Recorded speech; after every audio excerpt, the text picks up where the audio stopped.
ఉపాధ్యాయుల సమస్యల పరిష్కారం కోసం ప్రతి గడప తొక్కిన నాయకుడు ఆయనే పూల రవీందర్.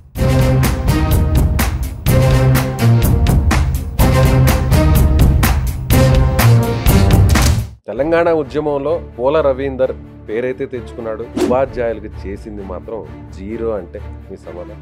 నేను ఉపాధ్యాయ సంఘ నాయకుడిగా ఉంటూ ఉద్యమం చేసిన తర్వాత అప్పుడున్నటువంటి ఏపీ ముఖ్యమంత్రి కిరణ్ కుమార్ రెడ్డి గారు కాబట్టి ఏ పరిస్థితుల్లో కూడా మీరు 32 days మీరే సెలవు పెట్టుకోవాలని చెప్పాను. ఇంకా ఎన్ని రోజులైనా సమ్మె చేస్తాం కానీ మేము దాన్ని ఒప్పుకోము అని చెప్పి ఫస్ట్ సమస్యను అదే పరిష్కారం చేశాం. పిఆర్ అంటే పూల రవీందర్, మరో పేరుంది పైరవీలు చేసే రారాజు.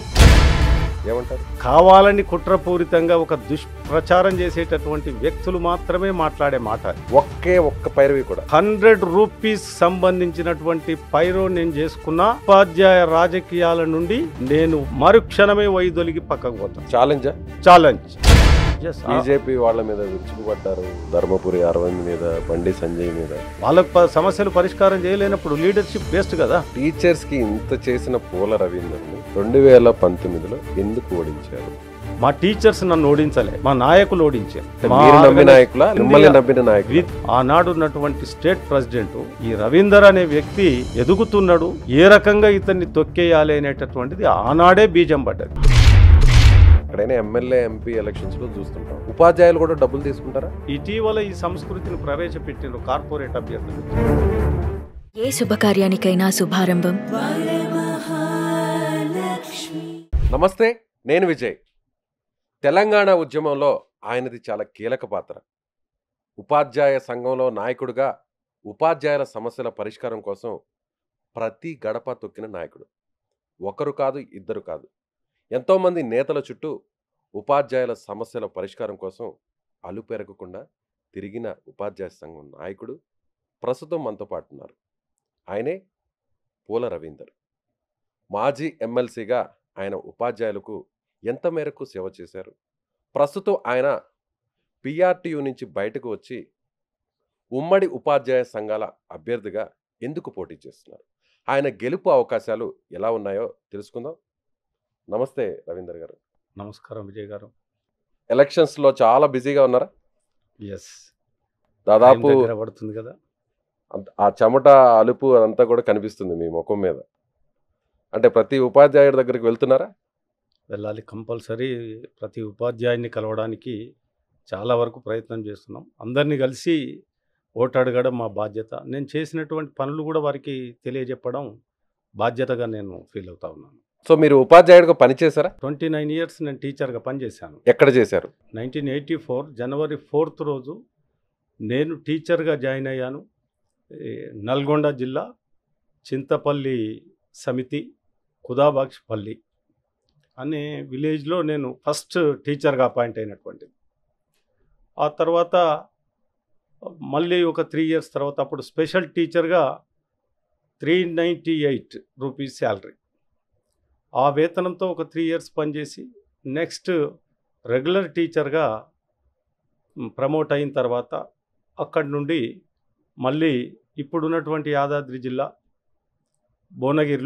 భువనగిరికి దగ్గరలో ఆత్మకూర్ అనే జెడ్పిహెచ్ఎస్ ఆత్మకూర్లో నేను ఒక 3 years అక్కడ టీచర్గా జూనియర్ తెలుగు పండిట్గా పనిచేసి ఆ తర్వాత 1990లో నక్రేకల్ మండలం యూపీఎస్ ఓగోడ్ అనే పాఠశాలకు వచ్చి యూపీఎస్ ఉండే దాన్ని నేను అక్కడ పనిచేస్తున్న రోజుల్లోనే హై స్కూల్గా అప్గ్రేడ్ చేశాను.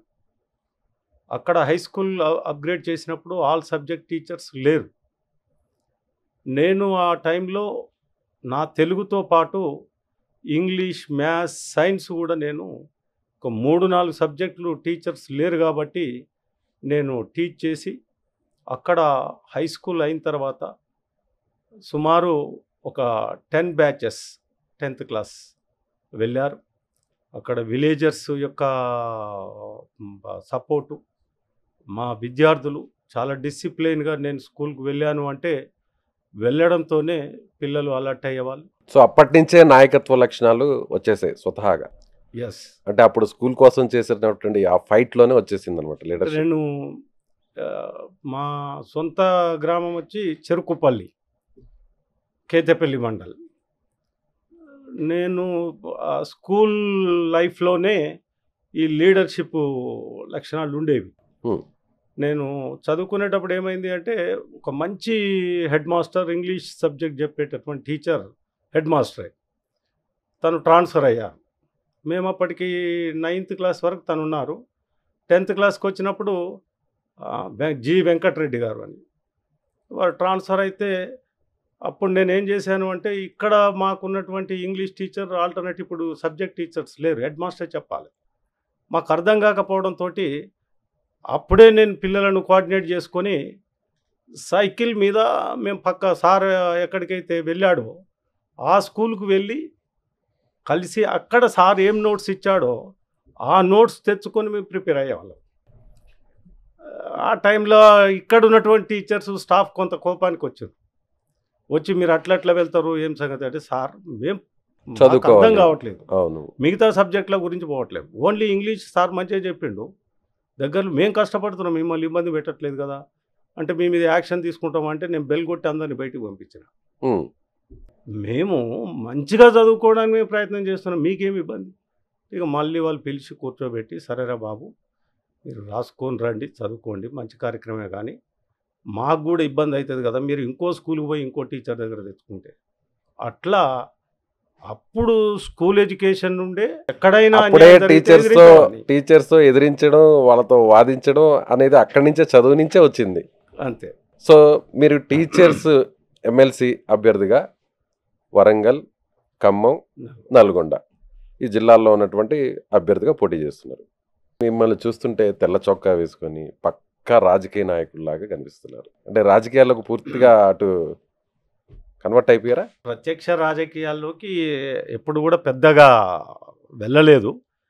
కాకపోతే బై బర్త్ నాయకత్వ లక్షణాలు ఉన్నటువంటి వ్యక్తిని. ఆ రకంగా మాకు ఉపాధ్యాయ సంఘాల్లో మొదటి నుండి నేను మండల్ ప్రెసిడెంట్గా 1987లోనే నేను మా పిఆర్టీ ఆర్గనైజేషన్లో మండల్ జనరల్ సెక్రటరీ, ఆ తర్వాత కంటిన్యూగా ప్రెసిడెంట్గా ఒక 25 years పనిచేశాను. ఆ రకంగా నాకు ఉన్నటువంటిది మా విలేజ్లో ఉన్నటువంటి కొన్ని అక్కడ రాజకీయ పక్షాలల్లో జరిగినటువంటి ఇబ్బందుల వల్ల నేను ఈ ఆర్గనైజేషన్లో చాలా బలంగా పనిచేసేటటువంటి వాడిని. అట్లా అక్కడ ఉన్నటువంటి ఎమ్మెల్యేస్ కావచ్చు, మినిస్టర్స్ కావచ్చు, స్కూల్ నీడ్ కొరకు, మా టీచర్స్ యొక్క అవసరాల కొరకు, సమస్యల పరిష్కారం కొరకు పదే వారిని కలవడం, మాట్లాడడం, చేయడం. ఆ రకంగా నాకు పూర్తి స్థాయిలో నేను మండల్ ప్రెసిడెంట్, అక్కడి నుండి నల్గొండ జిల్లా పిఆర్టీ జనరల్ సెక్రటరీగా, ప్రెసిడెంట్గా, అంచెలంచెలుగా నెక్స్ట్ స్టేట్ జనరల్ సెక్రటరీగా రావడం జరిగింది. ఆ జనరల్ సెక్రటరీ అయిన తర్వాత ఆ టైంలో తెలంగాణ ఉద్యమం చాలా బలంగా నడుస్తుంది. నేను నల్గొండ జిల్లాలో ప్రెసిడెంట్ ఉన్నప్పుడు కూడా తెలంగాణ ఉద్యమంలో జాక్ జనరల్ సెక్రటరీగా ఉండి పనిచేశాను. టీచర్స్ జాక్ స్టేట్ నల్గొండలో ఉన్నప్పుడు నల్గొండ జిల్లా జాక్, జిల్లా వరకు చేశారు. హైదరాబాద్కు వచ్చిన తర్వాత పిఆర్టీ స్టేట్ జనరల్ సెక్రటరీ ఉన్నప్పుడు స్టేట్ లెవెల్లో ఉన్నటువంటి ఆల్ టీచర్ ఆర్గనైజేషన్స్కి ఒక టీచర్స్ జాక్ ఏర్పాటు చేసి చైర్మన్గా ఉండి ఉద్యమంలో చాలా ప్రధానమైనటువంటి పాత్ర పోషించి కొట్లాడి తెలంగాణ రావడం కొరకు మా ఉపాధ్యాయుల పక్షాన నిలబడి కొట్లాడినటువంటి వ్యక్తిని. తెలంగాణ ఉద్యమంలో పూల రవీందర్ పేరైతే తెచ్చుకున్నాడు, పెద్ద నేతల పక్కనే ఉంటూ ఉద్యమంలో కీలకంగా వ్యవహరించారు, కానీ ఉపాధ్యాయులకు చేసింది మాత్రం జీరో. అంటే మీ సమాధానం? నేను ఉపాధ్యాయ సంఘ నాయకుడిగా ఉంటూ ఉద్యమం చేసిన తర్వాత అప్పుడున్నటువంటి ముఖ్యమంత్రి కిరణ్ కుమార్ రెడ్డి గారు, ఉమ్మడి రాష్ట్రంలోనే నేను 1 year పనిచేసిన.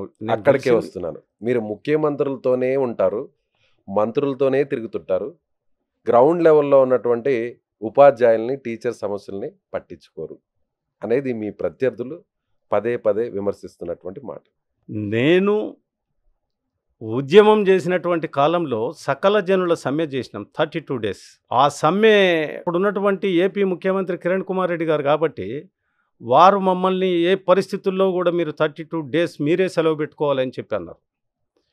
ఆ సెలవు విషయంలో ఇంకా ఎన్ని రోజులైనా సమ్మె చేస్తాం కానీ మేము దాన్ని ఒప్పుకోము అని చెప్పి 155 జీవో తీసి 32 రోజులకు ప్రభుత్వమే ఆన్ డ్యూటీ ఇచ్చేటట్లుగా మాకు హాఫ్ పే లీవ్ ఇచ్చేటట్లుగా చేసిన తప్ప టీచర్కు ఒక్కరోజు శాలరీ నష్టం కాకుండా కొట్లాడి ఫస్ట్ సమస్యను అదే పరిష్కారం చేసినాను. అంతే తప్ప నేను ఏ రోజు ముఖ్యమంత్రిని కలిసినా, ఏ ముఖ్యమంత్రిని కలిసినా మా టీచర్ల యొక్క సమస్యల మీద, అవి ట్రాన్స్ఫర్స్ కావచ్చు, ప్రమోషన్స్ కావచ్చు, పిఆర్సీ కావచ్చు, ఇంకేదైనా ఒక టీచర్ సస్పెండ్ అయితే రీఇన్స్టేట్ చేయమని కావచ్చు. అంతే తప్ప నేను 10 సంవత్సరాలు కేసీఆర్ ముఖ్యమంత్రి ఉన్నప్పుడు, ముఖ్యమంత్రిని పలు సందర్భాల్లో కలిసినప్పుడు కేవలం వాటి మీద ఉపాధ్యాయుల సమస్యల పరిష్కారం కొరకే కలిసాను తప్ప నా లైఫ్లో 10 ఇయర్స్లో ఏ ఒక్క రోజు కూడా నాకు ఈ పని చెయ్యమని చెప్పి ఒక్క కాగితం పట్టుకొని నేను పోలే. ఈ టీవీ ద్వారా మా ఉపాధ్యాయులు ఈ విషయాన్ని వింటారు, రాజకీయ నాయకులు కూడా, అది ముఖ్యమంత్రులు కావచ్చు, మంత్రులు కావచ్చు. నేను సింగిల్ వర్డ్ ఏ రోజు నాకు ఈ పరిష్కారం చేయండి, నాకు ఈ పైరు చేయండి అని నేను పోలేదు. 100 రూపాయల పని నేను గవర్నమెంట్లో చేయించుకోలేదు. అది నా యొక్క నిజాయితీ.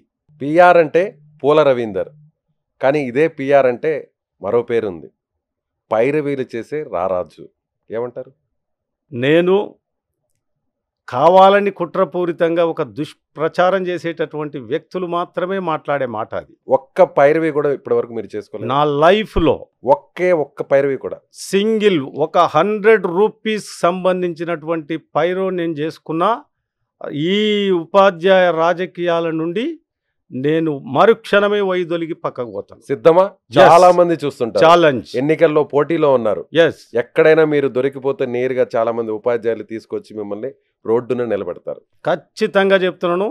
నేను 10 సంవత్సరాలు ముఖ్యమంత్రి కేసీఆర్ను, తర్వాత మంత్రివర్గాలను కలిసిన, మాట్లాడినా, మా టీచర్లకు ఎన్నో సమస్యలు పరిష్కారం చేయించిన. ఇప్పుడు సీఎం రేవంత్ రెడ్డి గారిని కూడా కలిశారు. సీఎం రేవంత్ రెడ్డి గారితో ఈ 1 ఇయర్ నుండి మేము కలిసి పనిచేస్తున్నాము. నేను కలవడము అనేది ఆ రోజు కేసీఆర్ గారితో పనిచేసిన, ఈరోజు సీఎం రేవంత్ రెడ్డి గారితో పనిచేసిన, కేవలం మా ఉపాధ్యాయుల యొక్క సమస్యల పరిష్కారం కొరకే తప్ప ఈ ప్రభుత్వ విద్యారంగాన్ని బలోపేతం చేయాలనే ఉద్దేశమే. ఎస్సీ, ఎస్టీ, బీసీ, మైనార్టీ పిల్లలు ఈ ప్రభుత్వ పాఠశాలలో చదువుతున్నారు. ఆ పిల్లలకు ఏ రకంగా ఫెసిలిటీస్ ఉండాలి, వాళ్ళకేం ప్రయోజనం చేయాలి, వాళ్లకు విద్యాబోధన అందించేటటువంటి ఈ బడుగు బలహీన వర్గాల, అట్టడుగు వర్గాల నుంచి వచ్చినటువంటి ఉపాధ్యాయులకు ఏం చేయాలి అనే తపన తప్ప ఏ రోజు కూడా నేను ఇప్పుడున్నటువంటి ముఖ్యమంత్రి గారిని కానీ, గతంలో పనిచేసిన ముఖ్యమంత్రి గారిని కానీ నేను ఏ ఒక్క రోజు ఒక్క పైరో కొరకు నేను తిరగలే. ఒక 100 రూపాయలు కూడా నేను ఈ ప్రభుత్వాల నుండి, ఈ మంత్రుల నుండి, ముఖ్యమంత్రుల నుండి నేను సంపాదించుకోలే. 100 రూపీస్ ఛాలెంజ్, దేనికైనా సిద్ధం. నేను తగ్గేదేలే. మరి మీరు 2013 నుంచి 2019 వరకు ఎమ్మెల్సీగా పనిచేశారు. మీ హయాంలో నేను చేసినటువంటి పనులని గర్వంగా చెప్పుకునేటువంటి పనులు ఏమైనా ఉన్నాయి? నేను 13లో ఎమ్మెల్సీ గెలవడమే అదొక చారిత్రాత్మకమైనటువంటి గెలుపు. ఎందుకంటే నేనేమో మామూలు టీచర్ను, కానీ నా మీద పోటీ చేసినటువంటి వ్యక్తి ఒక బలమైన సామాజిక వర్గం, బలమైన ఆర్థిక సంబంధాలు ఉన్నటువంటి వ్యక్తి, ఒక కార్పొరేటర్ అభ్యర్థి. ఆ రోజు ఆయన పెట్టినటువంటి ఖర్చు సుమారుగా ఒక 10-12 కోట్లు ఆ రోజే ఖర్చు పెట్టాడు. అటువంటి వ్యక్తి మీద నేను గెలిచిన అంటే నా పనితనానికి నిదర్శనంగా మా ఉపాధ్యాయులందరూ నాకు అండగా ఉండి గెలిపించారు. నేను అదే పైరోకారినో లేకపోతే పని చేయకుండా ఉండేవాడిని అయితే ఆ రోజే నేను అంత పెద్ద క్యాండిడేట్ మీద, కార్పొరేట్ అభ్యర్థి మీద, బలమైన పార్టీ మీద నేను గెలిచేవాడిని కాదు. సో ఈ 6 ఏళ్లలో ఏం చేశారు? 6 ఇయర్స్లో నేను ఎమ్మెల్సీ అయిన తర్వాత టీచర్స్కి అందుబాటులో ఉంటూ నిత్యం, అది సెక్రటేరియట్ కావచ్చు, డైరెక్టరేట్ కావచ్చు, లేదు రెసిడెన్షియల్ స్కూల్స్ యొక్క ఆఫీసర్స్ని కావచ్చు, దీంట్లో తిరుగుతూ ఒక ప్రధానమైనటువంటి జీవోలు ఈ రాష్ట్రంలో కొన్ని సంవత్సరాల నుండి junior pundits Hindi, Telugu, PET 24-25 సంవత్సరాలుగా వాళ్ళు ఒకే క్యాడర్లో పనిచేశారు. అపాయింట్ అయిన దగ్గర నుండి ప్రమోషన్ ఛానల్ లేదు, వాళ్ళకి అవకాశం లేదు. ఆ పరిస్థితుల్లో నేను కూడా ఒక పండిట్గా పనిచేసినాను. అది అనుభవించిన నేను స్వయంగా. అప్పుడున్నటువంటి ముఖ్యమంత్రి గారిని కేసీఆర్ గారిని కలిసి మా పండిట్ పీఈటీలు కొన్ని సంవత్సరాలుగా ఒకే క్యాడర్లో ఉన్నారు సార్. ఈ జీవో కావాలి అంటే దాన్ని పూర్తిగా సిఎస్ గారికి చెప్పి ఫైల్ పంపించమంటే ఫైల్ తీసుకొని వెళ్ళి 10,479 పోస్టులు పండిట్లను పీఈటీలను ఒకే ఒక్క జీవోతోటి అప్గ్రేడేషన్ జీవో తీసుకొచ్చి దాన్ని సాధించి పెట్టినటువంటి వ్యక్తిని. అది మామూలు విషయం కాదు. ఒక 10,000 పోస్టులను సాధించడం అంటే ఆనాడు ఎమ్మెల్సీగా ఒక ప్రధానమైనటువంటి ఆ జీవో తీసుకొచ్చింది. నెక్స్ట్ 2015లో ప్రమోషన్స్ ట్రాన్స్ఫర్స్ సీఎంకి ఇష్టం లేదు. ట్రాన్స్ఫర్స్ అంటే ఇవన్నీ పైరోలు జరుగుతాయి ఇంట్లో కేసీఆర్ గారు. కేసీఆర్ గారికి అంటే నేను చెప్పిన సార్, ఒకప్పుడు జిల్లా పరిషత్ చైర్మన్స్ కింద ఉన్నప్పుడు జరిగేవి, కానీ ఇప్పుడు ట్రాన్స్ఫర్స్ అనేవి కేవలం టీచర్సు ఏ టీచర్ ఏ స్కూల్లో ఎన్ని సంవత్సరాలు పనిచేస్తాడో ఆ సంవత్సరాలకు సంవత్సరానికి ఇన్ని పాయింట్లన్నీ ఉంటాయి. ఆ రకంగా వాళ్ళకు పాయింట్స్ని బట్టి సీనియారిటీ ఉంటుంది, లిస్టు తయారవుతుంది, ఎక్కడ పైరోలు జరగవు, సిస్టమేటిక్గా అయిద్ది అని చెప్పినప్పుడు కడియం శ్రీహరి ఎడ్యుకేషన్ మినిస్టర్ గారు, ఏం శ్రీహరి గారు అంటే కరెక్ట్ సార్, రవీందర్ చెప్పింది ఇది వాస్తవమే సార్, ప్రజెంట్ ఉన్నటువంటి పొజిషన్ ఇదే సార్ అని చెప్పి. ఆయన కూడా టీచర్ కాబట్టి, ఆయన కూడా లెక్చరర్గా పనిచేశారు కాబట్టి చేశారు. ఆ 5-10 నిమిషాలు నేను సీఎం గారిని కన్విన్స్ చేయడంతో 2015లో ఎంతో కాలంగా ఎదురు చూస్తున్నటువంటి ఉపాధ్యాయులకు ప్రమోషన్స్ ట్రాన్స్ఫర్స్ ఇప్పించగలిగినాను. మహిళా టీచర్లు, గతంలో ఉమ్మడి కుటుంబాలు ఉండేవి, ఇప్పుడు ఉమ్మడి కుటుంబాలు లేవు. టీచర్సు ఎవరైనా బిడ్డైనా కొడుకైనా అల్లుడైనా బిడ్డైనా వీళ్ళు మ్యారేజెస్ కాగానే వెళ్ళిపోయి హైదరాబాద్ సాఫ్ట్వేరో లేకపోతే అమెరికాలో సాఫ్ట్వేర్ జాబో. వాళ్ళ డెలివరీ అయితే వీళ్ళ కోడలు డెలివరీ అయినా బిడ్డ డెలివరీ అయినా ఆ తల్లి పోవాలి. టీచర్స్ లేడీ టీచర్స్ పోవాలి అంటే వాళ్ళకి ఇబ్బంది, కొంత లీవ్ ప్రొవిజన్ ఉండాలి అని చెప్పి చైల్డ్ కేర్ లీవ్ తీసుకొచ్చింది 90 రోజులు. అప్పటి వరకు లేదు. 2018లో మళ్ళీ ట్రాన్స్ఫర్స్ కొరకు సీఎం గారిని ఒప్పించి ఆల్ ఆర్గనైజేషన్స్ను సీఎం గారి క్యాంప్ ఆఫీస్కి తీసుకెళ్ళి చర్చలు చేసి ఆ రోజు నేను ట్రాన్స్ఫర్స్ చేయించిన. అది నేను ప్రధాన పాత్ర పోషించి ఆ ఏర్పాటు చేయించినటువంటి వ్యక్తి. మళ్ళీ 2023లో ప్రమోషన్స్ ట్రాన్స్ఫర్స్ విషయంలో కూడా అదే రకంగా అప్పుడున్నటువంటి ముఖ్యమంత్రి గారిని, అప్పుడున్నటువంటి ఎడ్యుకేషన్ మినిస్టర్ను, వీళ్ళందరినీ కూడా కన్వీన్ చేసి, అప్పుడు ఫైనాన్స్ మినిస్టర్ దీనికి ఫైనాన్స్ ఏమైనా ప్రమోషన్స్లో అవసరమవుతుందా అని ఇప్పుడు ఉన్నటువంటి హరీష్ రావు గారు కానీ, తర్వాత సబితా ఇంద్రారెడ్డి గారు కానీ ఎడ్యుకేషన్ మినిస్టర్, వారిని కూర్చోబెట్టి కోఆర్డినేట్ చేసి ఆ సమావేశం ఏర్పాటు చేయించి ఆనాడు ఆ ప్రమోషన్స్ ట్రాన్స్ఫర్స్ యొక్క షెడ్యూల్ ఇప్పించిన. కొన్ని అయినవి, ఆ తర్వాత కొన్ని కోర్టుకు పోవడం వల్ల ఒక జోన్ 1లో పూర్తి అయినాయి, జోన్ 2లో కాలేదు, పెండింగ్లో ఉంది. ఇంతలో గవర్నమెంట్ మారి రేవంత్ రెడ్డి గారు ముఖ్యమంత్రిగా అయిన తర్వాత ముఖ్యమంత్రి గారిని రేవంత్ రెడ్డి గారిని రిక్వెస్ట్ చేసి వారు టైం తీసుకొని ఆర్గనైజేషన్ తీసుకొని వెళ్ళి అందరినీ నేనే మీటింగ్ ఏర్పాటు చేసి కూర్చోబెట్టి, సార్ 1/2 అవర్ టైం ఇచ్చి సీఎం గారు, సార్ మాకు ట్రాన్స్ఫర్స్ ప్రమోషన్స్ ఒక జోన్లో అయినాయి, ఇంకొక జోన్ ఆగినాయి, ఈ షెడ్యూల్ రిలీజ్ కావాలి సార్ అని అంటే వెంటనే జూన్ 6వ తారీఖు వరకు ఆనాడు ఎలక్షన్ కోడ్ ఉంది, 7th నుండి మీరు షెడ్యూల్ ఇవ్వండి అని చెప్పి బుర్రా వెంకటేశం సెక్రటరీ గారికి అక్కడి నుండి ఫోన్ చేయించింది.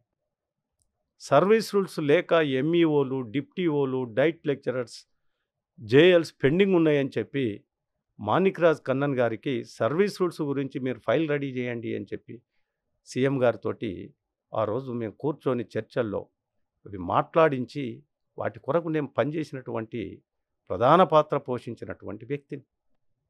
మొన్న లాస్ట్ గవర్నమెంట్లో 30% ఫిట్మెంట్, ఉద్యోగ విరమణ వయసు 3 ఏళ్ళు పెంచుతా అని ముఖ్యమంత్రి గారు చెప్పినారు, కానీ ఎక్కడ జరగట్లేదు.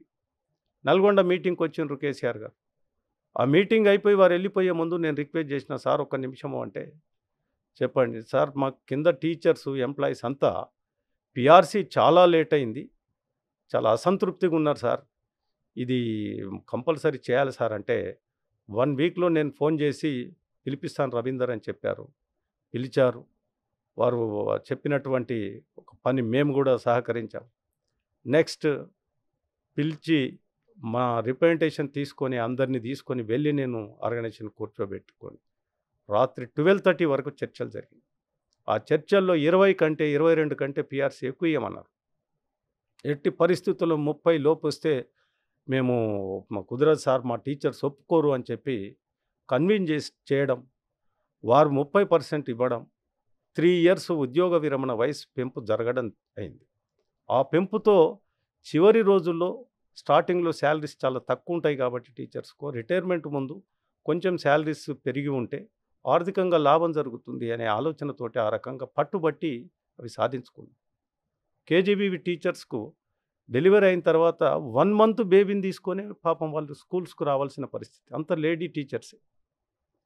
ఆ విషయం వారికి అప్పటికప్పుడు ఒక్క నిమిషంలో చెప్తే, అదేంటి 1 మంత్లో ఎట్లా చిన్న బేబీని తీసుకొని వస్తున్నారు అంటే, సార్ వాళ్ళకు లీవ్ ప్రొవిజన్ లేదు. రూల్స్ ఒప్పుకోవట్లేదు. అంటే ఎట్లా అంటే, సార్ వాళ్ళకు మెటర్నిటీ లీవ్ విత్ శాలరీ మనం ఇవ్వాలి సార్ అంటే, ఓకే చేద్దాం, మరి అది చేయాలి కదా అని చెప్పి వారిని ఒప్పించి మెటర్నిటీ లీవ్ 6 మంత్స్ కేజీబీవి టీచర్లకు ఇప్పించిన. ఇవన్నీ టీచర్స్ కొరకు సాధించినటువంటి జీవోలు. ఇంత చేసిన టీఆర్ఎస్ ప్రస్తుతం ఉన్న బీఆర్ఎస్కు ఎందుకు గుడ్ బై చెప్పారు? నేను జనరల్గా ఉపాధ్యాయుల యొక్క సమస్యల పరిష్కారం కొరకు మాత్రమే పనిచేసే వ్యక్తిని. ఏంటి ప్రభుత్వాలకు దగ్గరగా ఉండి మా ఉపాధ్యాయులకు ఏవో ఒక 4 సమస్యలు అవి ప్రమోషన్లు కావచ్చు, ట్రాన్స్ఫర్లు కావచ్చు, ఒక మంచి పిఆర్సీ కావచ్చు, అవి సాధించడం కొరకు నేను వచ్చిన ఎమ్మెల్సీకి కానీ నా సొంత పైరోలకు లేకపోతే రాజకీయాలకు కానీ వాటి అప్పుడు కొరకు కాదు పక్కా కదా. టీఆర్ఎస్ లీడర్ గా వ్యవహరించారు కదా మీరు. Yes, బీజేపీ వాళ్ళ మీద విరుచుకుపడ్డారు, ధర్మపురి అరవింద్ మీద, బండి సంజయ్ మీద. రాష్ట్రం ఏర్పడ్డ తర్వాత నేను గెలిచింది టీఆర్ఎస్ మీద. మా రాష్ట్ర నాయకత్వం కూడా మీరు కలవాలంటే నేను అట్లెట్లా గెలిచి నేను ఏ రకంగా చేరుతాను అని చెప్పి, దానికి ఒక 2-3 ప్రధానమైనటువంటి కారణాలు ఉన్నాయి. నెంబర్ 1, నా తోటి ఉద్యమకారుడు స్వామిగౌడ్ గారు, వారు ఎంప్లాయీస్ జేఏసీ చైర్మన్, నేను టీచర్స్ జాక్ చైర్మన్. తనకు కౌన్సిల్ చైర్మన్ అవుతుంది, ఎమ్మెల్సీగా నేను సపోర్ట్ చేయాలి తనకు, నా తోటి ఉద్యమకారుడికి. అదొక రీజన్. రెండవది, అప్పుడే మా సంఘం నుండి వెళ్ళిపోయినటువంటి వ్యక్తి ఎమ్మెల్సీ అయి ఆ పార్టీ నుండే ఇంకొక సంఘాన్ని ఏర్పాటు చేసుకోవడం జరిగింది. మరి వాళ్ళని కూర్చోబెట్టుకొని ముఖ్యమంత్రి, మంత్రులు జీవోలు ఇచ్చి సమస్యలు పరిష్కారం చేస్తే, యువతల నేను గత 35 సంవత్సరాలుగా నమ్ముకున్నటువంటి ఆ సంఘం వీక్ అయ్యి దెబ్బతింటుంది కదా. మా ఉపాధ్యాయులకు సమస్యలు పరిష్కారం కావు కదా. మరి దేనికి ఉన్నట్టు మేము వాళ్ళకు సమస్యలు పరిష్కారం చేయలేనప్పుడు లీడర్షిప్ వేస్ట్ కదా. అందుకొరకు ప్రభుత్వానికి దగ్గరగా ఉండి సమస్యలు, గిన్ని రకాల సమస్యలు పరిష్కారం చేసినాం. మేము దగ్గరగా లేకపోతే కొత్తగూడెం జిల్లాలో మురళి అని ఒక టీచర్, ఆ టీచర్ భార్యకు గుండె జబ్బు వచ్చింది. వాళ్ళు కార్పొరేట్ హాస్పిటల్ తీసుకెళ్ళి గుండె మార్పిడి చేయాలి. దాని ఖర్చు ఎంత అంటే 25 lakhs ఎస్టిమేషన్ ఇచ్చింది. 25 లక్షల రూపాయలు ఒక టీచరు ఖర్చు పెట్టగలుగుతాడా అండి? వారు ఒకటే చెప్పినరు, ఆ డబ్బులు ఉంటే బతుకుద్ది, లేదంటే ఆశ వదులుకున్నారు వాళ్ళు. నాకు అక్కడ ఉన్నటువంటి మా నాయకత్వం, అప్పుడు ఉన్నటువంటి మా పిఆర్టీ మిత్రులు ఈ రకంగా ఉంది అంటే, వెంటనే నేను నెక్స్ట్ డే సీఎం గారి దగ్గరికి వెళ్ళి, కౌన్సిల్ నడుస్తుంది, కౌన్సిల్కి వచ్చిన సీఎం గారు వారి దగ్గర కూర్చొని, సార్ మా టీచర్ పరిస్థితి ఈ రకంగా ఉంది, ఈ 25 lakhs మీరు ఇవ్వకపోతే ఆ కుటుంబం ఆమె బతకా సార్ అని చెప్పినాను. వెంటనే వారు కౌన్సిల్ నుండి బయటకు వచ్చిన తర్వాత పిఏ రాజశేఖర రెడ్డి గారిని పిలిచి చెప్పినారు, 25 లక్షలు ఒక టీచర్ కొరకు ఇబ్బంది పడుతుండ్రు, రవీందర్కి 25 lakhs చెక్కు ఆ క్యాండిడేట్ పేరు మీద రాసేయమని. ఆ టీచర్ పేరు మీద 25 లక్షల చెక్కు రాయించి, మా టీచర్లు ఒక 40-50 మంది టీచర్లను తీసుకొని కొత్తగూడెం మా టీచర్ ఇంటికి వెళ్ళి ఆ చెక్ అందజేసిన. గుండె మార్పిడి జరిగింది, ఆమె సంతోషంగా కుటుంబం ఉంది ఈరోజు, ఆరోగ్యంగా ఉన్నారు. ఎస్. ఒక టీచర్ బిడ్డ యొక్క ఆరోగ్యం బాగాలేక లివర్ ట్రాన్స్ప్లాంటేషన్ అయితేనే బతుకుతుంది అన్నారు. సీఎం గారు ఖమ్మం వస్తే వారిని తీసుకెళ్ళి ఖమ్మం కల్పించారు, ఇంకొక ఎమ్మెల్సీ సహకారం కూడా తీసుకొని. గిన్ని పనులు మేము చేస్తున్నాము అంటే అది ఆ రకంగా నేను చేస్తున్నా కాబట్టి గత 15 సంవత్సరాలుగా టీచర్ల మధ్యన మా రవీందర్ అంటే మా కుటుంబ సభ్యుడు అనేటటువంటి ఒక ఆలోచన, ఆత్మీయ సంబంధం మా టీచర్స్లో ఉంది. టీచర్స్కి ఇంత చేసిన పూల రవీందర్ని 2019లో ఎందుకు ఓడించారు? మా టీచర్స్ నన్ను ఓడించలే, మా నాయకులు ఓడించారు. నాయకులు ఎస్, అంటే మా మీరు నమ్మిన organization- నాయకులా లేకపోతే విత్ ఇన్ మిమ్మల్ని నమ్మిన నాయకులు? విత్ ఇన్ ది ఆర్గనైజేషన్ ఆనాడు ఉన్నటువంటి స్టేట్ ప్రెసిడెంట్ సర్వోత్తమ్ రెడ్డి అనే వ్యక్తి ఇప్పుడు కూడా పోటీలో ఉన్నాడు. అభ్యర్థిగా ఉన్నారు ఇప్పుడు ఆయన. ఎస్, అతను నాకు మ్యాండేట్ ఇచ్చి తిరిగి 15 రోజుల్లో తనే మళ్ళీ పోటీగా నా మీద నిలబడ్డాడు. ఆ నిలబడడానికి ప్రధానమైనటువంటి వ్యక్తి ఆనాడే కుట్రపూరితమైనటువంటి పరిస్థితులు దాపురించినాయి. ఆయన ప్రెసిడెంట్ ఖాళీ చేసి పోయి ఎమ్మెల్సీగా పోటీ చేస్తే ఇద్దరు పోటీ చేస్తారు, ఇద్దరు ఓడిపోతారు. ఆయన వరంగల్ ఆయన కాబట్టి ఇప్పుడు స్టేట్ ప్రెసిడెంట్గా ఉండి ఎమ్మెల్సీగా పోటీ చేస్తున్నటువంటి శ్రీపాల్ రెడ్డి ఆయనను పోటీ చేయించి ప్రోత్సహించి పోటీ చేయించే కార్యక్రమం జరిగింది. దాంతో స్టేట్ ప్రెసిడెంట్ ఖాళీ అయింది. ఆ స్టేట్ ప్రెసిడెంట్ నేను స్టేట్ ప్రెసిడెంట్ చేస్తావా లేదా, లేకపోతే నేను ప్రచారం చేయను ఆపేసిండు. ఆయనప్పుడు స్టేట్ ప్రెసిడెంట్ చేసిన. శ్రీపాద్ రెడ్డి ఒక పక్క ఎన్నికలు జరుగుతున్నాయి. ఆయన కూడా అభ్యర్థిగా ఉన్నారు కదా? ఎస్, ఇప్పుడు ఆయన అభ్యర్థిగా ఉండు. ఆ రోజు కూడా ఇదే కుట్ర జరిగి ఆయనను స్టేట్ ప్రెసిడెంట్ని తీసుకొచ్చి పోటీ చేయించి ఈయన ప్రెసిడెంట్ ఉండి ఈయన ఏం చేయాలి, ఆయన డ్రాప్ చేయాలి. నువ్వు ఎట్లా పోటీ చేస్తావు అని చెప్పి ప్రోత్సహించి ఆయన డ్రాప్ చేయించు. జిల్లా ప్రెసిడెంట్ సెక్రటరీలకు ఒకరిద్దరికి చెప్పి మీరు పని చేయొద్దు అని చెప్పి పని చేయాలి. అప్పుడు ఆయన ఏ సంఘం నుంచి పోటీ చేశారు? సర్వోత్తమ్ రెడ్డి ఇండిపెండెంట్గానే పోటీ చేశాడు. ఓట్లు చీలిపోయాయి అంతే కదా. పిఆర్టీ అప్పటి వరకు 15 రోజుల ముందు వరకు తను ప్రెసిడెంట్, నేను ఎమ్మెల్సీ ఉన్నాను. తను ప్రెసిడెంట్గా ఉండి వచ్చి పోటీ చేసిన తర్వాత ఆటోమేటిక్గా తనకు 1800 ఓట్లు వచ్చినాయి, నాకు 650 ఓట్లతో నేను ఓడిపోయాను. ఈ రవీందర్ అనే వ్యక్తి ఎదుగుతున్నాడు, ఏ రకంగా ఇతన్ని తొక్కేయాలి అనేటటువంటిది ఆనాడే బీజం పడ్డది. ఒక బీసీ నేత ఎదగడం అనేది వాళ్ళకి నచ్చలేదంటారు. అంతే, తను మళ్ళీ గెలిస్తే తన అనుచర వర్గం లేకపోతే ఆ సామాజిక వర్గం ఎక్కడ వస్తారో, ఎక్కడ పదవులు మా దగ్గర నుండి పోతాయో అనేటటువంటి ఒక తప్పుడు ఆలోచనే కదా. లేకపోతే నేను ఎక్కడ అన్ని విధాలుగా ఎమ్మెల్సీగా సక్సెస్ఫుల్గా ఉపాధ్యాయుల కొరకు ఊహించనటువంటి జీవోలు తీసుకొచ్చిన, ఉద్యమకారుడిగా తెలంగాణ ఉద్యమంలో ప్రధాన పాత్ర పోషించిన, టీచర్స్ ఫోన్ చేస్తే ఒక్క ఫోన్ కాల్తో నేను ప్రతి ఫోన్ కాల్ ఎత్తి నేను మాట్లాడి వారి సమస్య ఏందో విని పరిష్కారం చేసేటటువంటి వ్యక్తి. ఎంతమంది టీచర్లు ఎక్కడ సస్పెండ్ అయినా కూడా వారిని వెంటనే రిజిస్ట్రేట్ చేసేవాడిని.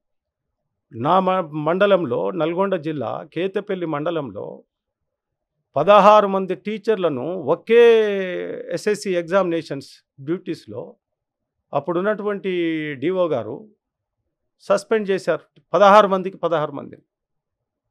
నాకు రాత్రి 10 గంటలకు ఫోన్ చేశారు అక్కడి నుండి మా ఉపాధ్యాయులు. 10 గంటలకు బయలుదేరి 12:30కు నేను రాత్రి 12 గంటల వరకు హైదరాబాద్ నల్గొండ చేరుకున్నాను. చేరుకొని ఆ రాత్రి డిఓ గారిని కలిసినాను. ఏంటి సార్ 16 మందిని మీరు అక్కడ పనిచేసే వాళ్ళందరినీ సస్పెండ్ చేస్తే ఎవరు టీచర్స్ ముందుకు వచ్చి పనిచేస్తారు సార్? ఎవరో బయట నుంచి తీసుకొచ్చి లోపలికి స్లిప్స్ వేసిండ్రు అంటే వీళ్ళు లోపల డ్యూటీ చేస్తారు కానీ బయటి నుండి వచ్చే డ్యూటీ చేయలేరు కదా అనే ఆలోచనతోటి ఆ రాత్రికి రాత్రి వాళ్ళని సస్పెండ్ అయినటువంటి వాళ్ళను నేను ఆపి ఆ టీచర్లకు న్యాయం చేసిన. ఇలాంటి సంఘటనలు కోకొల్లలు ఉన్నాయి. పిఆర్టీయూలో మీరు అభ్యర్థిగా పోటీ చేసి 2013లో గెలుపొందారు, 2019లో అదే అభ్యర్థిగా ఓడిపోయారు. ఎప్పటి నుంచి ఉన్నారు మీరు పిఆర్టీయూలో? 1984 నుండి నేను పిఆర్టీయూ, 84లో నేను సభ్యత్వం తీసుకున్నాను. దాదాపు 40 ఏళ్ళు. 87లో నేను ఫస్ట్ మండల్ జనరల్ సెక్రటరీగా స్టార్ట్ అయినాను. 87 నుండి 2 ఇయర్స్ సెక్రటరీగా చేసినాను. ఆ తర్వాత 90 నుండి నేను ప్రెసిడెంట్గా మండల శాఖలో సుమారు 25 సంవత్సరాలు నేను మండల్ ప్రెసిడెంట్ సెక్రటరీగా పనిచేశాను. ఒక 6 ఇయర్స్ జిల్లా ప్రెసిడెంట్ సెక్రటరీగా 3 టర్ములు చేసి 1 టర్ము స్టేట్ జనరల్ సెక్రటరీగా చేశాను. ఇన్ని పదవులు అధిరోహించినటువంటి పూల రవీందర్ అదే పిఆర్టీయూను వీడి అదే పిఆర్టీ అభ్యర్థి మీద ఇప్పుడు పోటీ చేసి గెలవాలని కోరుకోవడం వెనుకున్న బలమైన కారణం ఏంటి? నేను ఈరోజు పోటీ చేస్తున్నది పిఆర్టీ సంఘం మీద పోటీ చేయటం లేదు. నా తల్లి లాంటి సంఘం. కానీ ఆ పిఆర్టీ సంఘానికి మోసం చేసి 50 ఏండ్ల చరిత్రలో ఆ సంఘంలో లేనటువంటి ఒక చెడు సంస్కృతిని ప్రవేశపెట్టి కరీంనగర్ పక్క కాన్స్టిట్యున్సీలో ఉన్నటువంటి ఒక కార్పొరేట్ అభ్యర్థిని తీసుకొచ్చి అక్కడ ఉన్నటువంటి సిట్టింగ్ ఎమ్మెల్సీ అభ్యర్థి రఘోత్తమ్ రెడ్డి అని తనను పక్కకు పెట్టి నువ్వు పైసల కోట్ల రూపాయలకు అమ్ముడు పోయి అక్కడ టికెట్ ఇచ్చి ఆ డబ్బుతో వచ్చి 5.5 సంవత్సరాలుగా నేను ఓడిపోయినప్పటికీ సంఘంతో నా ఉపాధ్యాయుల కొరకు నిరంతరం సర్వీస్ చేస్తున్నా. ఎవ్రీ డే నేను స్కూల్కి పోయినట్లే ఆఫీస్కి వెళ్ళేవాడిని. డైరెక్టరేట్కు సెక్రటేరియట్కు కలిసి తిరిగి 5.5 సంవత్సరాలు నేను సర్వీస్ చేసిన. నేను ఎమ్మెల్సీ లేకపోయినా ఆనాడు అసెంబ్లీలో పోలో రవీందర్ ఎమ్మెల్సీతో చర్చించి చేసినాము అనేటటువంటి మాట ముఖ్యమంత్రులు చెప్పారు. కేజీబీవి టీచర్లు డ్రాప్ అవుట్స్ అయ్యేటటువంటి అమ్మాయిలను గ్రామాల్లో బీద కుటుంబాలు ఆ పిల్లలకు ఒక విద్యాబోధన ఉండాలి అని చెప్పి సెంట్రల్ గవర్నమెంట్ స్కీమ్కి కస్తూర్బా గాంధీ పాఠశాలలు, ఆ పాఠశాలలో పనిచేసే టీచర్సు అందరూ లేడీ టీచర్స్. వాళ్ళంతా చిన్న వర్గాల నుండి అట్టడు వర్గాల నుండి వచ్చినటువంటి పిల్లలు వాళ్ళే, టీచర్లు వాళ్ళే. వాళ్ళను అపాయింట్ అయిన తర్వాత నేను ఫస్ట్ ఎమ్మెల్సీ అయిన తర్వాత చేసినటువంటి పనుల్లో వాళ్ళను ఎవ్రీ ఇయర్ వాళ్ళకు టెస్ట్ పెట్టి వాళ్ళని సెలెక్ట్ చేయాలి, క్వాలిఫై కానీ వాళ్ళని తీసేయాలి అని చెప్పి ఒక జీవో తీసిండ్రు కమిషనర్ గారు. ఇంకొన్ని విషయాలు కూడా మీ దృష్టికి తీసుకొస్తాను. ఇక్కడ కింద కేజీబీవి టీచర్లను ఇంతకుముందు నేను చెప్పినట్లుగా ఎవ్రీ ఇయర్ వాళ్ళకు టెస్ట్ పెట్టి సెలెక్ట్ చేస్తే క్వాలిఫై కాని వాళ్ళు రోడ్డున పడతారు. ఒక అర్ధ గంటలో అప్పుడున్న ప్రిన్సిపల్ సెక్రటరీ రంజీవ్ రక్కర్ ఆచార్య మేడంను కలిసి హాఫ్ అన్ అవర్లో ఆ ఆర్డర్ను రద్దు చేయించి ఎలాంటి పరీక్ష లేకుండా మొదటి పరీక్షనే వాళ్ళకు సెలెక్షన్ అయింది. దాంతోనే కంటిన్యూ అయ్యేటట్లుగా చేయించినటువంటి వ్యక్తి. వాళ్ళకు 10 నెలలే వేతనాలు ఉండేది. ఏప్రిల్ మే వేతనాలు ఇచ్చేవాళ్ళు కాదు. ఢిల్లీకి వెళ్ళినప్పుడు సెంట్రల్ మినిస్టర్ జవదేకర్ను కలిసి అప్పుడున్న ఎంపీ నా మిత్రుడిని తీసుకొని మా లింగయాదవ్ను వెళ్ళి కలిసి ఆ ఆర్డర్ తీసుకొచ్చిన 12 months శాలరీ ఇప్పించినాను. పోల రవీందర్కు పూలహారాన్ని వేయడానికి సిద్ధంగా ఉన్నారు ఎన్నికల్లో ఎస్, ఉపాధ్యాయులు. అందులో ఎలాంటి అనుమానం లేదు. ఎలాంటి అనుమానం లేదు. ఓకే, అంటే బయట నుంచి వచ్చినటువంటి డబ్బుతో ఇక్కడ ఎన్నికల్లో ఆ డబ్బును ఖర్చు చేయాలనేటువంటి ఆలోచన చేశారనేది మీరు చెప్తున్నటువంటి ఎస్, ఆ డబ్బు తీసుకొని వచ్చి ఇక్కడ ఓటర్స్ను డబ్బులతో ఒక చెడు సంస్కృతిని ప్రవేశపెట్టి ఆ డబ్బుతో గెలవాలి అనేటటువంటి ఒక దురాశతో. ఉపాధ్యాయ ఎన్నికల్లో డబ్బుతో గెలవడం ఏంటి సార్? ఇది వినడానికి విడ్డూరంగా ఉంది. ఎక్కడైనా ఎమ్మెల్యే ఎంపీ ఎలక్షన్స్లో చూస్తుంటాం. ఉపాధ్యాయులు కూడా డబ్బులు తీసుకుంటారా? ఉపాధ్యాయులు తీసుకోకపోవచ్చు, కానీ ఇటీవల ఈ సంస్కృతిని ప్రవేశపెట్టిన కార్పొరేట్ అభ్యర్థులు వచ్చి లాస్ట్ టైం హైదరాబాద్ ఎన్నిక కూడా అదే జరిగింది. పిఆర్టీ అభ్యర్థి చెన్నకేశవరెడ్డి. అప్పుడు కూడా ఈ లోపల నుండి వీళ్ళ పని వీళ్ళు చేసిండ్రు. తను ఎక్కడ ఏ టీచర్కో అభ్యర్థి తెలియదు ముఖం కూడా. ఆయన చివరికి ఆ డబ్బుతో వచ్చి ప్రలోభ పెట్టి చివరికి ఏమైండు, మరుక్షణం నుంచి ఆయన గాయబ్. ఏ టీచర్ ఫోన్ ఎత్తుడు ఉండదు, ఎవరి గురించి పట్టించుకున్నాడు ఉండదు. కార్పొరేట్ అభ్యర్థులు డబ్బుతో వచ్చినటువంటి ఏ వ్యక్తి అయినా వాడు ఆ రోజు వరకే గెలిచేంత వరకే ఉంటాడు తప్ప గెలిచిన తర్వాత టీచర్స్తో వాడికి ఏం పని అండి? వాడి సంపాదన ఏంది, వాడు ఎంత ఖర్చు పెట్టిండు, మళ్ళీ ఏ రకంగా సంపాదించుకోవాలి, అదే ఆలోచన ఉంటుంది కదా. మా టీచర్లకు పని చేయాలి, అసలు ఇంట్లో ఎన్ని రకాల టీచర్లు ఉండరు, వాళ్ళకి ఏం సమస్యలు ఉన్నాయి, ఈ కార్పొరేట్ అభ్యర్థులకు ఏం తెలుస్తుందండి? సో మీరు ఇప్పుడు ఉమ్మడి ఉపాధ్యాయ సంఘాల అభ్యర్థిగా జాక్టో క్యాండిడేట్గా ఉన్నారు. ఏ సంఘాలు మీకు సపోర్ట్ చేస్తున్నాయి? జాక్టోలో STU, BC teachers union, BC teachers association, HM association, pandit association, ఈ రకంగా పీఈటీ అసోసియేషన్, ఒక 18 సంఘాలు, ఎస్సీ ఎస్టీ అసోసియేషన్, 18 సంఘాలు జాక్టోలో ఉన్నాయి. ఆ తర్వాత ఇంటర్మీడియట్ విద్య, ఇందులో జేఎల్ అసోసియేషన్, అదేవిధంగా principal association, contract JL association. ఇప్పుడు జేఎల్ అసోసియేషన్లో మసూన్ రెడ్డి గారు, కాంట్రాక్ట్ జేఎల్స్లో కనకచంద్రం, అట్లాగే జాక్టో నుంచి చైర్మన్ సదానందం, అదే కృష్ణుడు, ఇంకా ఆల్ ఆర్గనైజేషన్స్, టీటీయూ, ఇలా అనేక సంఘాల మద్దతు. తర్వాత డిగ్రీ కాలేజెస్ 2 ఆర్గనైజేషన్లు ఉన్నాయి, జీసీటీఏ, జీసీజీటీఏ, బ్రిజేష్, అదేవిధంగా శ్రీనివాస్ గౌడ్, రమేష్, భాస్కర్ గౌడ్, వీళ్ళంతా 2 ఆర్గనైజేషన్స్ మద్దతు ఇచ్చాయి. మీ గెలుపు అవకాశాలు ఎలా ఉన్నాయి? 100% ఉన్నాయి. డౌటే లేదు. ఎస్, ఇప్పటికే గెలుపు డిసైడ్ అయింది. పోటీ చేసేటటువంటి అభ్యర్థుల్లో టీచర్ల సమస్యల పట్ల పూర్తి అవగాహన కానీ, పనిచేసేటటువంటి తత్వం కానీ లేదు. పూల రవీందర్ అందరికి అందుబాటులో ఉంటాడు, ఒక్క ఫోన్ కాల్తో పనిచేసి పెడతాడు అనేటటువంటిది మా టీచర్స్లో ఉంది. పిఆర్టీయూ అభ్యర్థిగా శ్రీపాద్ రెడ్డి ఉన్నారు, సర్వోత్తమ్ రెడ్డి బీజేపీ అభ్యర్థిగా ఉన్నారు, యూటీఎఫ్ నుంచి నర్సిరెడ్డి ఉన్నారు, సిట్టింగ్ ఎమ్మెల్సీ. వీళ్ళందరిని కాదని మిమ్మల్ని ఎందుకు గెలిపిస్తారు? ఎందుకంటే అన్ని వర్గాల ఉపాధ్యాయుల మద్దతు నాకుంది. ఈరోజు కూడా ఈ రాష్ట్రంలో ఉన్నటువంటి ఎస్సీ, ఎస్టీ, బీసీ, మైనార్టీ వర్గాలతో పాటు అన్ని వర్గాల ఉపాధ్యాయులు నా కొరకు పనిచేస్తున్నారు. సిపిఎస్ రద్దు విషయం ఎన్నో ఏళ్ళ నుంచి ఆ చర్చ నడుస్తూనే ఉంది, కానీ దానికి ఒక పరిష్కారం లేదు. అలాగే ఏకీకృత సర్వీస్ రూల్స్ గురించి, దాని గురించి మీరు ఎలా ఫైట్ చేస్తారు? మీరు ఎమ్మెల్సీగా గెలిస్తే ఖచ్చితంగా ఈ విషయంలో హామీ ఇవ్వగలరా? 100% డ్యామ్ షూర్ ఇచ్చేటటువంటి ఆ రకంగా పనిచేసేటటువంటి వ్యక్తిని నేను పూర్తిగా అది భుజాన ఎత్తుకొని ముందుకు పోతా ఉన్నాను.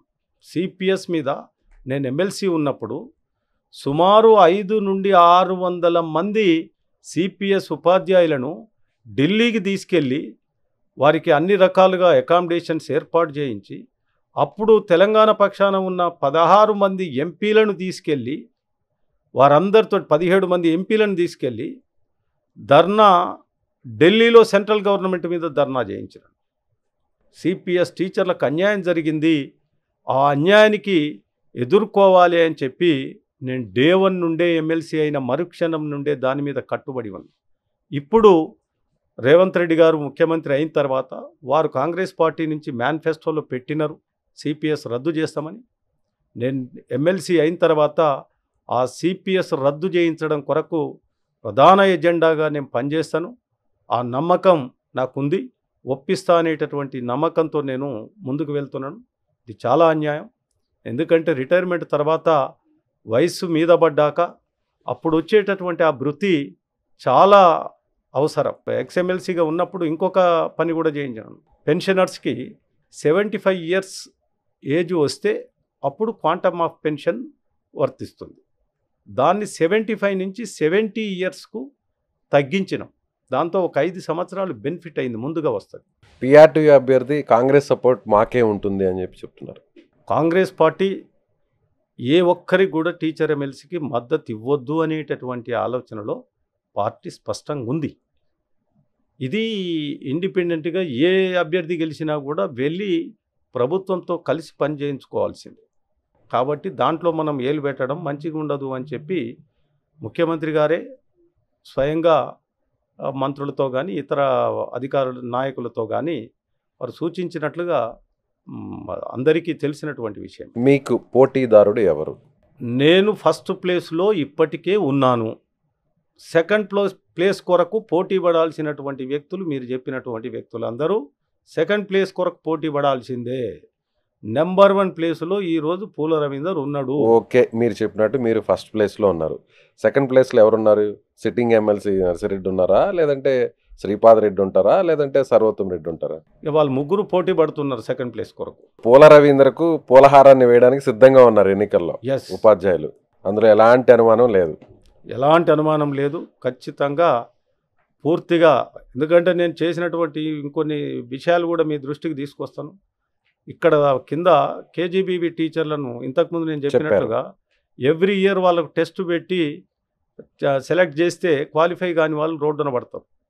ఒక అర్ధ గంటలో అప్పుడున్న ప్రిన్సిపల్ సెక్రటరీ రంజీవ్ రక్కర్ ఆచార్య మేడంను కలిసి హాఫ్ అన్ అవర్లో ఆ ఆర్డర్ను రద్దు చేయించి ఎలాంటి పరీక్ష లేకుండా మొదటి పరీక్షనే వాళ్ళకు సెలెక్షన్ అయింది. దాంతోనే కంటిన్యూ అయ్యేటట్లుగా చేయించినటువంటి వ్యక్తి. వాళ్ళకు 10 నెలలే వేతనాలు ఉండేది. ఏప్రిల్ మే వేతనాలు ఇచ్చేవాళ్ళు కాదు. ఢిల్లీకి వెళ్ళినప్పుడు సెంట్రల్ మినిస్టర్ జవదేకర్ను కలిసి అప్పుడున్న ఎంపీ నా మిత్రుడిని తీసుకొని మా లింగయాదవ్ను వెళ్ళి కలిసి ఆ ఆర్డర్ తీసుకొచ్చిన 12 మంత్స్ శాలరీ ఇప్పించినాను. వాళ్ళకు 6 మంత్స్ మెటర్నిటీ లీవ్ కొరకు కొట్లాడి సాధించినటువంటి వాడిని. ఇంకొక మాట కూడా ఇక్కడ అంతా కింది స్థాయిలో ఉన్నటువంటి ఆడపిల్లలకు మంచి విద్యాబోధన చేస్తుండ్రు కాబట్టి ఇటీవల వాళ్ళు స్ట్రైక్ కూడా చేసిండ్రు. సర్వశిక్ష అభియాన్ ఉద్యోగులు, ఉపాధ్యాయులు, కేజీబీ టీచర్ వాళ్ళందరికీ న్యాయపరమైంది మినిమం బేసిక్ పే. ఆ బేసిక్ పే అనేది ఆనాడు కాంగ్రెస్ పార్టీ నుండి మన ముఖ్యమంత్రి రేవంత్ రెడ్డి గారు హామీ ఇచ్చిండ్రు. నేను గెలిచిన తర్వాత వారికి బేసిక్ పే సాధించి పెట్టడం అనేది ఒక ప్రధానమైనటువంటి ఎజెండాగా నేను ముందుకు వెళ్తా ఉన్నాను. అక్కడ అగ్రకులాల వారు ఉన్నారు, ముఖ్యంగా రెడ్లు ఉన్నారు, మీరేమో బీసీ అభ్యర్థి. మిగిలినటువంటి కమ్యూనిటీస్ అన్నీ కూడా మీ వైపే ఉన్నాయి. ఆల్ కమ్యూనిటీస్ నాతో ఉన్నారు, నాతో నిలబడి కొట్లాడుతున్నారు. చాలా కీలకం SC ST BC minorities votes. Yes, ఈరోజు నన్ను నిలబెట్టింది కూడా వాళ్ళే. వాళ్ళకి ఏం చేస్తారు గెలిస్తే? ఈరోజు రాష్ట్రంలో ఉన్నటువంటి ఉపాధ్యాయుల్లో 80% ఉపాధ్యాయులు ఈ వర్గాలకు చెందినటువంటి ఉపాధ్యాయులే, మా బహుజన మిత్రులే, పిల్లలు వాళ్ళే. వారందరికీ సమస్యలు పరిష్కారం చేయడం నా బాధ్యత. ఒక మంచి పిఆర్సీ తీసుకురావాలి. సిపిఎస్ రద్దు చేస్తే నా 80% ఈ వర్గాలకు లాభం జరుగుతుంది. హెల్త్ కార్డ్స్ తీసుకురావాలి. ఎందుకంటే ఉపాధ్యాయులు ఏ ఒక్కరు కూడా ఈరోజు కార్పొరేట్ హాస్పిటల్లో మీరు చూస్తున్నారు, 10 లక్షలు, 20 లక్షలు, 5 లక్షలు ఈ రకంగా హాస్పిటల్కు పోతే భయపడుతున్నారు. అందుకొరకు ప్రభుత్వాలను, ముఖ్యమంత్రి గారిని ఒప్పించి ప్రతి టీచర్కు నెలకు మా కాంట్రిబ్యూషన్ 500, 600 మా కాంట్రిబ్యూషన్ తోటి ప్రభుత్వం వాటికి మిగతా డబ్బులు యాడ్ చేసి ఒక కార్పొరేట్ హాస్పిటల్లో అన్లిమిటెడ్ ఖర్చుతో మంచి ట్రీట్మెంట్ జరిగేటట్లుగా హెల్త్ కార్డ్స్ ఇప్పించేటటువంటి బాధ్యతల్లో ఉన్నాను. అట్లాగే ఇందులో రేపు ఓటర్సు మాకు మోడల్ స్కూల్స్ నుండి కూడా ఉపాధ్యాయులు ఉన్నారు. మోడల్ స్కూల్ టీచర్స్కు అందరు ఎదురు చూస్తున్నారు. ఎప్పుడో 15 రోజులకో 20 రోజులకో వేతనాలు వస్తున్నాయి. 010 పద్ధతి ద్వారా వస్తే ఎవ్రీ మంత్ ఫస్ట్కే శాలరీస్ వస్తాయి. వారు ఒక 6 నెలలు లేటుగా జాయిన్ అయిన ఉద్యోగంలో లేటుగా జాయిన్ అయిన టీచర్లు ఉంటారు. అది డిపార్ట్మెంటే లేటుగా తీసుకుంది. వాళ్ళకి ఆ పీరియడ్ నోషనల్ సర్వీస్ కల్పించాలి. ఇవన్నీ గురుకుల పాఠశాలలు ఉన్నాయి, అన్ని రకాల గురుకులాలు. వాళ్ళకు సౌకర్యాలు కల్పించాలి. టైమింగ్స్ 7 గంటలు 7:30కే పెట్టారు. ఆ టైమింగ్స్ కూడా అన్ని గురుకులాల్లో 9 o'clock పెడితే పిల్లలు అవి ఇప్పుడు విశాలమైన బిల్డింగ్స్లో లేవు, ఇరుకైన బిల్డింగ్స్లో ఉన్నాయి. టాయిలెట్స్ సరిపోని లేవు. పిల్లలు 7 గంటల వరకే అందరూ తయారై బ్రేక్ఫాస్ట్ చేసి క్లాసుకు పోయే పరిస్థితి లేదు. కాబట్టి టైమింగ్స్ చేంజ్ చేసుకోవాల్సినటువంటి అవసరం ఉంది. ప్రతి రెసిడెన్షియల్ స్కూల్కి ఒక వార్డెన్ కావాలి. వాళ్ళకు కూడా హెల్త్ కార్డ్స్ కావాలి. వాళ్ళకు కూడా 010 ద్వారా శాలరీస్ రావాలి. ఇంటర్మీడియట్ విద్యాశాఖలో కాంట్రాక్ట్ చేయాల్సి రెగ్యులర్ కావడానికి ఆనాటి ముఖ్యమంత్రులతో నేను కలిసి పనిచేసిన, బాగా రిప్రజెంటేషన్ చేసి ఈరోజు ఈ విద్యా వ్యవస్థను కాపాడుతుంది కాంట్రాక్ట్ చేయాల్సే సార్, వారిని రెగ్యులరైజ్ చేయాలి అని చెప్పి 3 ముఖ్యమంత్రుల దగ్గర నేను పలు సందర్భాల్లో ప్రాతినిధ్యాలు చేసిన, దాని కొరకు పనిచేసిన. కాబట్టి వాళ్ళందరూ వెంట ఉన్నారు. రేపు ఆ పోస్టులు కొత్తగా కాలేజెస్ స్టార్ట్ అయినాయి, కొత్త పోస్టులు ఇవ్వాలి, ప్రమోషన్స్ ఇవ్వాలి. తర్వాత డిగ్రీ కాలేజ్లో వాళ్ళకు యూజీసీ స్కేల్స్ ఉంటాయి. వాళ్ళు 7th PRC UGC arrears, PRC arrears pending ఉన్నాయి. వాటిని ఇప్పించాల్సినటువంటి బాధ్యత ఉంది. సో ఇప్పుడు మీరు చెప్పిన ఇవన్నీ కూడా గెలిస్తే చేస్తాను అని ప్రమాణం చేయగలరా? చేస్తాను. చేయండి ఒక్కసారి మీ మనస్సాక్షిగా గుండె మీద చేయి పెట్టుకొని. నేను గుండె మీద చేయి పెట్టుకొని మీ ఓటర్లకి చెప్పండి. మా ఉపాధ్యాయులందరికీ కూడా నేను ఈ సందర్భంగా మాటిస్తున్నా, మినిమం స్కేల్ మా సిఆర్టీలకు, ఎస్ఎస్ఏ ఉద్యోగ ఉపాధ్యాయులకు, ట్రైబల్ వెల్ఫేర్లో పనిచేసే సిఆర్టీలకు, 010 ద్వారా మోడల్ స్కూల్స్, తర్వాత గురుకుల పాఠశాలలకు, వీటన్నిటి మీద సిపిఎస్ రద్దు కొరకు నేను ఖచ్చితంగా నిలబడి కొట్లాడి ఉండి సాధించేంత వరకు పూర్తి స్థాయిలో ఎంతవరకైనా నేను కొట్లాడి సాధిస్తాను అని చెప్పి ఒక ఖచ్చితమైనటువంటి హామీ మా ఉపాధ్యాయులకు ఇస్తున్నా. రెండవది, నేను ఎన్నికల కొరకు బూటకపు మాటలు చెప్పి డబ్బు సంచులతో వచ్చి నేను పనిచేసేవాడిని కాదు. నేను నమ్ముకుంది నా టీచర్లను, నమ్ముకుంది నా సమస్యల పరిష్కారం నేను చేస్తా అనేటటువంటి ఒక నమ్మకం నా టీచర్లకు ఉంది. నా మీద నాకు ఆ సెల్ఫ్ కాన్ఫిడెన్స్ ఉంది. నా ఇంతమంది వేల మంది ఉపాధ్యాయులు, ఈ కింది అట్టడుగు వర్గాల ఉపాధ్యాయులు, వాళ్ళందరి కొరకు చేయాల్సినటువంటి బాధ్యత నా మీద ఉంది. డెఫినెట్గా సో సాధించాలి. మీరు బొట్టు పెట్టుకో ఉన్నారు. సో దేవుడి మీద ఎంతో కొంత నమ్మకం ఉంటుంది. ఇవన్నీ కూడా మీకు ఇష్టమైనటువంటి ఆ దేవుడి మీద ప్రమాణం చేసి ఈ మాట ఇస్తున్నానని చెప్పగలరా? నేను ఇవి సాధించడానికి ఏ ఒక్క క్షణం కూడా నేను వెనక్కు వెళ్ళను. నిలబడి నేను చెప్పినటువంటి సమస్యల పరిష్కారం కొరకు ఎంతవరకైనా సాధించి పెట్టేంత వరకు నేను కొట్లాడతా, నిలబడతా అని చెప్పి నేను ఈ సందర్భంగా మా ఉపాధ్యాయులందరికీ కూడా ఖచ్చితమైనటువంటి హామీ ఇస్తున్నాను. సో మళ్ళీ మీరు గెలిచిన తర్వాత ఇదే సుమన్ టీవీలో మీరు ఇచ్చినటువంటి ఈ మాటను నిలబెట్టుకుంటారో లేదో మరోసారి మరో ఇంటర్వ్యూలో చూద్దాం. షూర్, మీరు మా ఉపాధ్యాయులందరూ గెలిపించే బాధ్యత మా ఉపాధ్యాయులది. ఆ సమస్యల పరిష్కారం నా బాధ్యత. Right sir. ప్రభుత్వాలు గౌరవ ముఖ్యమంత్రి రేవంత్ రెడ్డి గారిని ఒప్పించి ఈ అట్టడుగు వర్గాలకు న్యాయం చేయాలి అని చెప్పి వారిని కలిసి పలు సందర్భాల్లో రిక్వెస్ట్ చేసి పోరాటం చేసి వాటిని సాధించేటటువంటి దిశలో ముందుకు వెళ్తారు. థ్యాంక్ యూ అండి, ధన్యవాదాలు. Thank you sir. ఇది మాజీ ఎమ్మెల్సీ పూల రవీందర్ చెప్తున్నటువంటి మాట. ఖచ్చితంగా మాటిస్తున్నాను, ఆ దేవుడి మీద ప్రమాణం చేస్తున్నాను. ఈ ఇంటర్వ్యూలో చెప్పినటువంటి ప్రతి మాటను కూడా తనను గెలిపిస్తే నిరూపించుకుంటానని ఆయన చెప్తున్నారు. Thank you so much.